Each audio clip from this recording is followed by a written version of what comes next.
everyone. I want to talk about mental health today. I had an experience yesterday. I had an anxiety attack yesterday. And I haven't had one in a couple months. And it's one of those dips where it was very easy for me to say, wow, I've taken so many steps back. If any of you have ever experienced anxiety, it's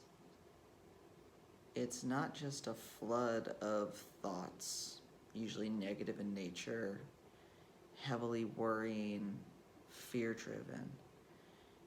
It's accompanied by a physical rush, an adrenaline pour through your body where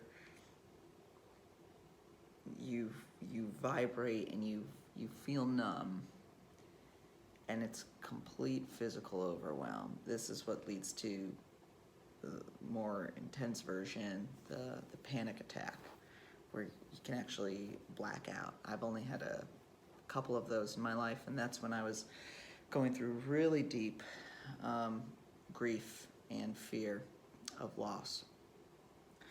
But this happened yesterday, and I think it really built up from my expectation of how things should be going at work and in the world now that things are quote-unquote reopening or getting back to normal. As I said in my very first video, there's no going back to what it was like before the quarantine with COVID-19. There just isn't. And trying to recreate that world is only going to put us in a artificial state of nostalgia and sameness. But it does feel hollow when I try to create that. I have not recognized the buildup of fear that was going on subconsciously around my job security, my relationships, all these conversations I've been having about race with my friends, coworkers, family, the exposure, the vulnerability that's created. And yesterday afternoon, it just spilled over. And so for those of you who struggle with anxiety and deal with this, I just wanted to offer some thoughts that can be helpful. So in therapy, I learned a technique from my therapist around tapping. And so if you've never done tapping before, you're literally tapping specific meridians on your body. And these meridians, they align with essentially what acupuncturists do. And you read a script based on whatever you're dealing with at the time, overwhelm, anxiety, frustration, grief, whatever it might be, and you accompany it by tapping, and it helps calm and soothe the body. And I have to say, after doing it, and it's probably like 7 or 10 minutes of it, it was really helpful. I'm also on Headspace, which is a meditation app, and they've got a pack just for managing anxiety. And the technique we're using in that is noting. And noting is a really great meditation technique because it helps us create space between ourselves and our thoughts so that the thoughts don't turn into a spiral and we get caught up in them and we're just falling into these rabbit holes of doom and gloom and fear. And so noting is, while you're meditating, you're focusing on your breath. Anytime a thought comes up, you just label it as thinking. Or if you have a rush of feeling, of emotion, label it as feeling. And then gently let the thought or feeling pass. And the image is like cleaning a crystal glass with a feather. We're very gentle with our thoughts. We're very gentle with our feelings and letting them pass. Because the normal response is, I don't like this feeling of anxiety. I don't like how dreadful this is, how fearful this is, where my thoughts are going. I need to run away from this. I need to resist this feeling.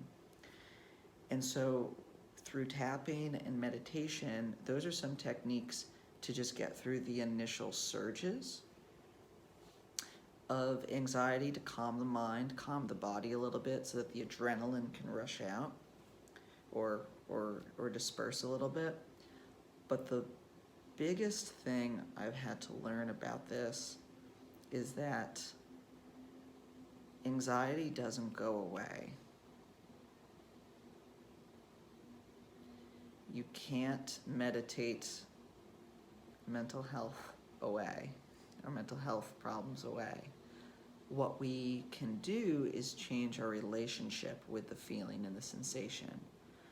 So instead of being fearful of the feeling of anxiety and resisting it when it happens, by resisting it, I'm only making it stronger. I'm giving it energy and focus. Realize that anxiety happens, and that when it arises, I note it and try to let it go. And every time that happens, it gets a little easier and it gets less lodged in me. It gets less stuck. So managing our relationship with anxiety is the best thing we can do to overcome it. And when I say a relationship with it, I mean literally the way we interact with the sensation. It's not about fleeing it, trying to get rid of it. We're not possessing it. We're not saying, this is my anxiety, this is who I am, I'm an anxious person, because that creates an identity with it. And when we identify with a particular feeling, that becomes our characteristic. It becomes a vision of who we are. We begin to feel lost without that anxiety happening, which is a real twisted circle that we can fall into. So realize that it's an emotion, it's a feeling, it's a sensation. It comes and it goes. It's not part of who we are. It's not our permanent condition. It naturally arises and naturally flows. And so I've mentioned a couple of techniques to manage it. There are many others, but I just wanted to let you know that if you're still experiencing mental health problems, I am too. We can't lie to ourselves that, oh, now that things are reopening and the news is a little less somber, that things are okay all of a sudden. So let's check in with ourselves often, be honest with ourselves, seek help, go to an online therapist if you need to. I've been on BetterHelp. It's been awesome. It's been amazing. Talk to your friends. Talk about what's going on inside. You'll feel better. And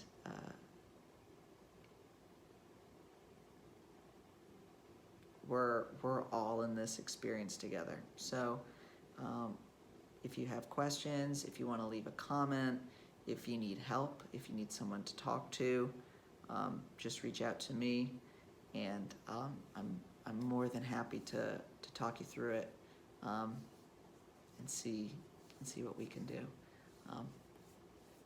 But that's my message for today. Many blessings. Stay healthy, stay safe, and we're gonna get through this. There's so much to appreciate, to love, to continue to experience in this miracle that is life. And we can't let minor moments, sensations that feel big but are really small in context of everything else, overwhelm us and deprive us of that joy. So I'll see you next time.